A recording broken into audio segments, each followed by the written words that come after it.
आप सब लोगों की कमेंट सेक्शन में बहुत रिक्वेस्ट थी कि नॉर्थ सेट पे वीडियो बनाइए, या फिर जो नर्सिंग क्लियर कर चुका है या जो नर्सिंग ग्रेजुएट हो चुका है उसका वीडियो बनाइए।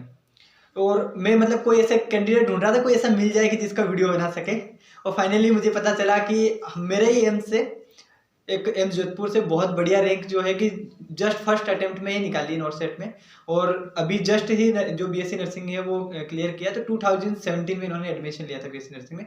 तो सबसे पहले यही आपको इंट्रोड्यूस कर दें, खुद को एक बार इंट्रोड्यूस कर दीजिए। ओके, हेलो एवरीवन, मेरा नाम मेघा शर्मा है। मैंने अपना BSc honours nursing AIIMS Jodhpur से कंप्लीट किया है और हाल ही में नॉर्थ सेट 2021 में मैंने ऑल इंडिया 83 रैंक हासिल किया है। तो मैं अपनी स्ट्रेटजीज़ और जो भी चीज़ें मैंने अपनी प्रिपरेशन में यूज़ करी थी आपके सबके साथ में शेयर करना चाहती हूँ।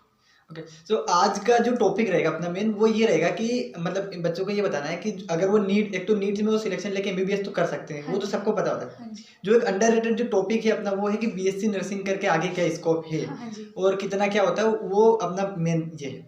तो सबसे पहले कि बीएससी नर्सिंग का एक, जैसे अभी आपने 2017 में एडमिशन लिया था, तो एक पूरा एक वो बता दीजिए कि कितने साल आपको पढ़ाई करनी पड़ी, उसके आगे का क्या स्कोप आपको मिल रहे हैं और इसमें क्या क्या स्कोप है आगे, एक डिटेल में एक बार बता दीजिए। ओके, तो जैसे कि 2017 में मैंने एडमिशन लिया था, तो ये जो बीएससी ऑनर्स नर्सिंग है ये 4 साल का कोर्स होता है और ये सिर्फ गर्ल्स के लिए होता है। अगर आप एम्स से कर रहे हैं तो वो सिर्फ गर्ल्स के लिए ही, गर्ल्स ही इसके लिए एलिजिबल होंगी इस कोर्स के लिए। और अगर आप स्टेट या फिर बाकी किसी प्राइवेट कॉलेजेस से करना चाहते हैं तो बॉयज़ एंड गर्ल्स दोनों कर सकते हैं। तो ये 4 साल का कोर्स होता है। इसके अंदर जैसे 3.5 ईयर्स का तो अकेडमिक सेशन होता है और 6 महीने की इंटर्नशिप होती है, वो इंक्लूडेड है इस 4 ईयर कोर्स के अंदर। उसके बाद में जैसे आप स्कोप की बात करेंगे तो स्कोप के अंदर जैसे आगे मेनली हम नर्सिंग ऑफिसर के फॉर्म में अपनी कंट्री को सर्व कर सकते हैं। इसके अलावा अगर आपका इंटरेस्ट क्लिनिकल में ना हो, कि अगर आपका एकेडमिक्स में इंटरेस्ट है तो आप एमएससी कर सकते हैं। और अगर किसी को फॉरेन जाना है तो हम एनक्लेक्स आरएन का एग्ज़ाम देके फॉरेन के लिए भी अप्लाई कर सकते हैं। तो फिलहाल मैंने तो नर्सिंग ऑफिसर को ही अपना करियर चुना है, तो उसके लिए ही मैंने बस नॉर्सेट का एग्ज़ाम दिया है और आगे उसी के अंदर अपना फ्यूचर बनाना चाहती हूँ। जो सबसे मतलब ये चीज़ रहती है कि मेडिकल लाइन में ये चीज़ रहती है कि लोग बोलते हैं कि पैसा मैटर नहीं करता। हाँ जी। इसमें एक तो वो मैटर करता है कि अपना इंटरेस्ट है, तो अपना कितना एक बोलते हैं ना सेटिस्फिकेशन में जो होता है वो मैटर करता है। हाँ जी। तो अभी जैसे आपने बीएससी नर्सिंग अभी क्लियर किया, अभी क्लियर करने के बाद अभी नॉर्सेट, अभी जो है कि ग्रेजुएट होने के बाद आपने नॉर्सेट वाला का एग्जाम क्लियर किया। अब जैसे नॉर्सेट के एग्जाम में आप नर्सिंग ऑफिसर लगने के बाद तो सैलरी मिलती है, उसके बीच में अभी आप बता रहे थे कि आपने कुछ बीच में कॉन्ट्रैक्ट ज्वाइन करके वो किया। हाँ जी। तो अभी इसमें जैसे आप तो बहुत पढ़ने में इंटेलिजेंट से, आपका तो नॉर्सेट क्लियर हो गया, लेकिन जो बच्चे जैसे कि कोई बीएससी नर्सिंग से मैं सोचूं कि मैं एमबीबीएस, अगर मैं एमबीबीएस का पीजी नहीं हूं तो क्या करूंगा, ऐसे वो ऑप्शन बताइए कि अगर किसी ने बीएससी नर्सिंग कर लिया है उसके बाद उसकी कोई एग्जाम क्लियर नहीं हो रही, लेट्स सपोज, तब उसके पास क्या क्या ऑप्शन है? ओके, तो जैसे कि नॉर्सेट अगर नहीं है हाँ। उनका प्रायोरिटी, तो उसके अलावा जैसे ईएसआईसी का एग्ज़ाम होता है, उसके अंदर वो मतलब ट्राई कर सकते हैं। इसके अलावा रेलवे की एग्ज़ाम होती है आरआरबी जिसे हम बोलते हैं, उसके अंदर वो ट्राई कर सकते हैं। इसके अलावा जैसे अभी हमारे इंडिया में मतलब सीएचओ की पोस्ट आ रही है, कम्युनिटी हेल्थ ऑफिसर्स, तो हाँ, तो वो उसके लिए भी अप्लाई कर सकते हैं। तो इनमें लगभग सैलरी कितना कितना रहती है एक अंदाजन? जो ईएसआईसी और आरआरबी हैं रेलवे, उनके अंदर तो एम्स के इक्वली, मतलब वो सेंट्रल गवर्नमेंट के अंडर आते हैं, तो उनकी सैलरी एम्स के इक्वल होती है। लगभग 70 to 80,000 हाँ जी, पर मंथ। हाँ जी। और इसके अलावा जो सीएचओ है उसका है कि मतलब वो एक कॉन्ट्रैक्ट बेस्ड जॉब है, तो उसका आई थिंक उसका कम होता है थोड़ा सैलरी। बिल्कुल। हाँ, तो बस बट तो ये अच्छे ऑप्शंस हैं, अगर वो नॉर्सेट के थ्रू अगर नहीं करना चाहते हैं तो ये भी बहुत अच्छे ऑप्शंस हैं। नॉर्सेट के बारे में क्या मतलब विचार है कि अगर कोई बच्चा बीएससी नर्सिंग कर लेता है तो कितने परसेंट चांस है कि वो नॉर्सेट क्लियर कर ही लेगा? वो परसेंटेज तो मतलब मेरे अकॉर्डिंग नहीं होना चाहिए। जैसे कि अगर प्रिपरेशन अगर हम बीएससी ऑनर्स नर्सिंग के कोर्स के दौरान ही शुरू कर दें, जैसे 3rd एंड 4th ईयर में मतलब 4th ईयर में तो कर ही देना चाहिए। तो अगर उसमें करेंगे और अगर हमने अच्छे से पढ़ाई की है 1 साल, तो फिर आराम से कोई दिक्कत नहीं है, हो जाएगा, किसी का भी हो सकता है। हाँ। ओके, सो बॉस आपकी जो रैंक थी वो 83 थी, तो मेरा वैसे क्वेश्चन तो ये होना चाहिए कि स्ट्रेटेजी क्या है, मतलब बाकी बातें तो आप बाद में मैं भी बता दूंगा, लेकिन स्ट्रेटेजी आपसे पूछ लेते हैं कि स्ट्रेटेजी जो होगी वो क्या होनी चाहिए। जैसे नॉर्सेट के लिए जस्ट आपने, क्योंकि आपने जैसे ही ग्रेजुएशन बीएससी नर्सिंग की कंप्लीट की उसके जस्ट बाद में 83 रैंक जो निकाली, बहुत बढ़िया रैंक है। हाँ, आई थिंक इससे अच्छी रैंक भी हमारे यहाँ से आई हैं। और आई थिंक मतलब कोई भी लेके लेके आ सकता है, उससे अच्छी भी रैंक। हाँ, तो उसकी स्ट्रेटजी तो मेनली यही था कि 4th ईयर से ही शुरू कर दिया था। और मेनली एनक्लेक्स जो बुक है, आई थिंक वो सबको पता है, जो लोग मतलब बीएससी ऑनर्स नर्सिंग में पढ़ रहे हैं या फिर जो लोग प्रिपरेशन कर रहे हैं। एनक्लेक्स एंड उसके अलावा टारगेट है, ये दोनों बुक्स मैंने बहुत अच्छे से पढ़ी है। और इसके अलावा जो हमारी टेक्स्ट बुक्स है जैसे ओबीजीपीडिया एंड साइकेट्री की, उनके ऊपर ज़्यादा अच्छे से फोकस किया था। तो वहाँ से बेसिक अगर क्लियर है तो फिर आराम से। इसके लिए कोई अलग से कोचिंग, जैसे अभी पीजी के लिए, नीट पीजी के लिए बहुत सारी कोचिंग मिलती है, ऐसे ही मतलब इसमें नॉर्सेट के लिए कोई कोचिंग वगैरह? हाँ, इसके लिए मतलब बहुत सारी कोचिंग्स हैं। अभी पहले नहीं थी, बट आई थिंक अभी तो बहुत सारी आपने कौन सी कोचिंग ली? मैंने मतलब ऐसे पर्टिकुलर कोई कोचिंग नहीं ली है, बट मैंने यूट्यूब से बहुत मेरी हेल्प हुई है। जैसे कि वैसे तो एम्स से पढ़ाई की है, तो वहाँ पे हमारी मतलब ज़्यादातर बेसिक्स वहीं पे क्लियर हो गए, बट उसके अलावा जैसे कि कॉम्पिटिटिव एग्जाम्स के लिए जो हमें चाहिए होता है, तो वो मेरी यूट्यूब से मेरी बहुत हेल्प हुई है। तो एक बार आप अपने स्टडी मटेरियल ऑडियंस को बता दीजिए, तो वो क्या है कि उससे बहुत लोगों को हेल्प मिल जाएगी। ओके। हाँ, तो मैंने एनक्लेक्स की बुक पढ़ी, इसके अलावा टारगेट हाई से मैंने एमसीक्यू सॉल्व किए। इसके अलावा बहुत कुछ यूट्यूब चैनल्स हैं जहाँ से मैंने ऑनलाइन वीडियोस देखे हैं, जैसे कि आरजे करियर, जो मुझे लगता है सबसे अच्छा कोचिंग है। इसके अलावा जेईएनसी, इसके अलावा Utkarsh nursing classes and Shivangi nursing academy. तो ये मैंने इनके वीडियोस देखे हैं। तो आई थिंक ये सब लोगों को पता ही होंगे जो लोग प्रिपरेशन कर रहे हैं, बट जो लोग नए हैं, जो लोग प्रिपरेशन करना चाहते हैं, जिनको थोड़ा आइडिया नहीं है, तो वो इन सब यूट्यूब चैनल्स से जाके स्टडी मटेरियल्स ले सकते हैं। आपने बीएससी नर्सिंग जैसे ग्रेजुएशन कंप्लीट की है, ये 4 साल का कोर्स है ना? हाँ जी। अब ये 4 साल का कोर्स कंप्लीट किया, उसके बाद हम नॉर्सेट का एग्जाम दिया। तो ये नॉर्सेट एग्जाम क्यों, मतलब पर्पस क्या है इस एग्जाम का कराने का? तो नॉर्सेट जो एग्जाम है, जैसे कि पहले जितने भी नर्सिंग ऑफिसर की जॉब के लिए जो एग्जाम होता था, वो आई थिंक हर एक अलग एम्स अपना अलग एग्जाम कंडक्ट करवाता था। बट लास्ट ईयर से 2020 से ऐसा हुआ है कि जितने भी एम्स हैं इंडिया में, तो वो क्या कर रहे हैं कि कंबाइंड एग्जाम करवा रहे हैं। तो फिर उनकी रैंक के बेसिस पे, लाइक जैसे अगर आपकी अच्छी रैंक है तो अपनी प्रेफरेंस के हिसाब से आपको एम्स मिल जाएंगे। बट ये कंबाइंड एग्जाम है, आपको अलग अलग जगह एग्जाम देने की जरूरत नहीं है। तो इसमें नर्सिंग ऑफिसर की पोस्ट के लिए। हाँ जी। तो ये अब जो नर्सिंग ऑफिसर का बता रहे हैं, तो इसमें नर्सिंग ऑफिसर के बारे में थोड़ा सा एक इंट्रोड्यूस कर दीजिए कि कितना क्या काम होता है और कितना क्या सैलरी होता है। ओके, तो मेनली जो नर्सिंग ऑफिसर का एक एज ए जॉब अगर आप पूछना चाहें, तो पेशेंट केयर एंड उसके अलावा जो सबसे इम्पोर्टेंट पार्ट है डॉक्यूमेंटेशन। तो जितना भी केयर प्रोवाइड किया है पेशेंट को डायरेक्टली, जितना प्रिस्क्राइब्ड है, जितना मेडिसिन प्रिस्क्राइब्ड है, उसके अलावा जो भी चीज़ प्रिस्क्राइब्ड है, उसके अलावा जो मेन काम होता है डॉक्यूमेंटेशन एंड पेशेंट केयर। मतलब कितना एक दिन में कितना घंटे काम करना पड़ता है? तो इसका हमारे यहाँ पे जैसे एम्स की अगर मैं जोधपुर की बात बताऊं, तो वहाँ पे जैसे 3 शिफ्ट्स होती हैं, मॉर्निंग, इवनिंग एंड नाइट। तो जो मॉर्निंग एंड इवनिंग शिफ्ट्स होती है वो 6 आवर्स की होती है, एंड जो नाइट शिफ्ट होती है वो 12 आवर्स की होती है। बिल्कुल, मतलब जो एसआरजे या डॉक्टर्स का रहता है। हाँ जी, तो वैसा ही है। और अगर आप सैलरी की बात करना चाहें, तो ये जैसे नर्सिंग ऑफिसर की जो सेंट्रल गवर्नमेंट के अंदर जितने भी इंस्टीट्यूट्स आते हैं, उनकी जो सैलरी है वो 70,000 से शुरू होती है पर मंथ। बिल्कुल, तो ये बढ़ती है फिर बाद में? हाँ जी, वो जैसे जैसे आपका मतलब इंक्रीमेंट होगा, लाइक कुछ साल के बाद में आपकी प्रमोशंस भी हो जाएगी, आप एसएनओ भी बन जाएंगे, तो उसके बाद ये इंक्रीज ही होगी। बिल्कुल, तो ये एक बहुत अच्छा ऑप्शन मुझे लग रहा है, क्योंकि इसमें क्या है कि आप 12th क्लियर करने के बाद में बीएससी नर्सिंग का एक यूजी वाला जो एग्जाम है वो बहुत इजीली क्रैक कर सकते हैं। हाँ जी, अगर आपने नीट का प्रिपरेशन किया है तो इजीली, अगर प्रिपरेशन आपने नीट में सिलेक्शन हुआ नहीं, वो मैटर नहीं करेगा। अगर आप प्रिपरेशन कर रहे हैं तो आप इजीली क्रैक कर सकते हैं। उसके बाद आपको 3 साल पढ़ाई करनी है और लास्ट 4th ईयर में अच्छे से पढ़ाई करनी है, क्योंकि आपने प्रिपरेशन 4th ईयर से स्टार्ट किया है।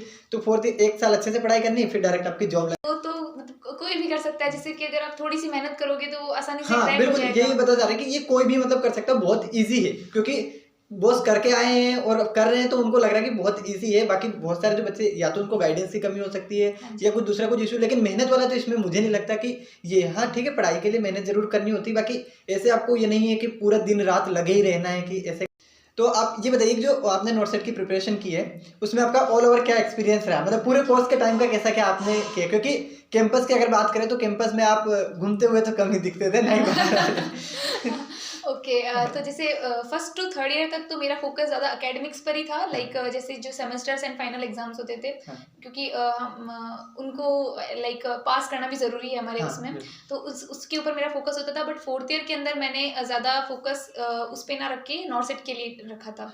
तो उसमें मैंने जैसे कि 4th ईयर की स्टार्टिंग से ही अपनी जो टेक्स्ट बुक्स है ओबीजीपीडियन साइकेट्री की, उनके ऊपर फोकस किया था, अच्छे से वो पढ़ी थी पहले।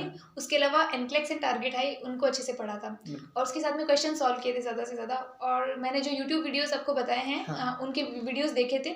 और बस एक सबसे इंपॉर्टेंट चीज़ थी कंटिन्यूटी एंड रेगुलरिटी, ये अगर होगा तो फिर हम कनेक्ट कर पाएंगे चीज़ों को। और जैसे कि अभी एक और भी चीज़ हुई है, नॉर्सेट का पैटर्न थोड़ा चेंज हुआ है, वो क्लिनिकल चीज़ें ज़्यादा पूछता है, तो वो तभी होगा जब हम रेगुलरिटी रखेंगे चीज़ों को और प्रैक्टिकल बेस्ड चीज़ों के ऊपर ज़्यादा फोकस करेंगे। बिल्कुल, ये चीज़ है। दूसरी चीज़ इसमें अगर मैं मतलब एक मैं खुद से अगर मतलब आइडिया देना चाहूँ ऑडियंस को कि आप जैसे कॉलेज में जैसे पढ़ाई के लिए आपने टाइम दिया, कितनी बार आप कॉलेज से बाहर ट्रिप के लिए गए हैं लगभग? आई थिंक ट्रिप्स के लिए तो मैं कम ही गई हूँ। ट्रिप के लिए आप कम ही गए मतलब, या फिर कॉलेज से आउटिंग आप महीने में कितनी बार करते थे? महीने में तो आई मीन ज़्यादा नहीं करती थी। ज़्यादा नहीं करते, यानी पढ़ाई में जो है कि 4 साल में लगभग सिंसियर तो रहे हैं, तभी इतनी अच्छी रैंक आई। बट ऐसा ज़रूरी नहीं है लाइक सिंसियर, अगर हम मतलब इतनी भी सिंसियर नहीं थी, बट अगर हम थोड़ा पढ़ाई के लिए ज़्यादा सिंसियर हों और उसके अलावा बाकी जैसे चीज़ें हैं उनमें भी अगर हम अपनी हॉबीज़ को भी अगर कंटिन्यू रखें तो फिर आराम से इसमें सफलता पाई जा सकती है। ताकि आपको नॉर्सेट मिला, क्योंकि मतलब एक मैं मान सकता हूँ आप यहाँ पे एम्स में पढ़ाई कर रहे थे और अभी इसमें ये है, मेरा कहने का मतलब है कि जो एम्स में पढ़ाई कर रहे हैं वही नॉर्सेट दे सकते हैं। नहीं, ऐसा बिल्कुल भी नहीं है। जिन लोगों ने बीएससी ऑनर्स नर्सिंग कंप्लीट किया, इसके अलावा जीएनएम कंप्लीट किया है, वो भी नॉर्सेट दे सकते हैं। वो भले ही किसी भी प्राइवेट कॉलेज से हो, किसी भी स्टेट गवर्नमेंट से या फिर किसी सेंट्रल गवर्नमेंट जैसे कि एम्स है वहाँ से, तो कोई भी जो पर्सन है वो नॉर्सेट का एग्जाम दे सकता है। बट इसमें ये है कि जैसे age limit I think 30 years है, बट वो रिजर्वेशन के बाद में रिलैक्सेशन मिल जाता है।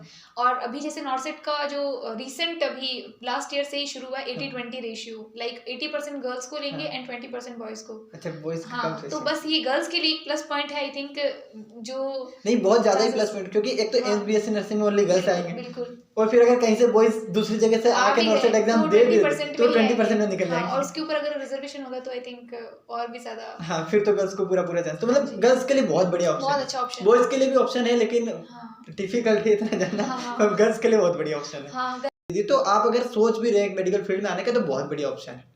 हाँ जी, और अगर कोई भी डाउट है तो फिर आप बॉस से पूछ ही सकते हैं। बॉस का इंस्टाग्राम जो होगा, या बॉस के पास इंस्टाग्राम है? बॉस नहीं, इंस्टाग्राम भी नहीं है, तो जो भी कांटेक्ट होगा ईमेल आईडी दे देंगे, तो आपकी क्वेरी होगी तो आप बॉस से पूछ सकते हैं, या फिर आप कमेंट बॉक्स में डाल सकते हैं, तो मैं कमेंट बॉक्स में डाल देंगे, तो भी मैं इनसे पूछ के उसका रिप्लाई दे दूंगा। तो अभी मैंने अपने चैनल पे ही आपके सीनियर है प्रवीण बोस्ट है, उनका मैंने इंटरव्यू लिया था, वो एमएससी कर रहे थे, तो उन्होंने जो बताया था कि बीएससी नर्सिंग के बाद में एमएससी कर सकते हैं। नॉर्सेट वाला पार्ट वो जो था वहाँ पे कवर होते रह गया था, तो आप इसके बारे में एक बार बता दीजिए कि नॉर्सेट और एमएससी कैसे, क्या मतलब कौन सा ऑप्ट करना है, या फिर अगर दोनों करने हैं तो कैसे क्या करना है? ओके, तो जैसे कि जिसका इंटरेस्ट क्लिनिकल में है, जिनको पेशेंट केयर में ज़्यादा इंटरेस्ट है, तो वो अपना नॉर्सेट के अंदर लाइक जैसे हमने आपको बताया कि नॉर्सेट के अंदर वो अपना फ्यूचर बना सकते हैं।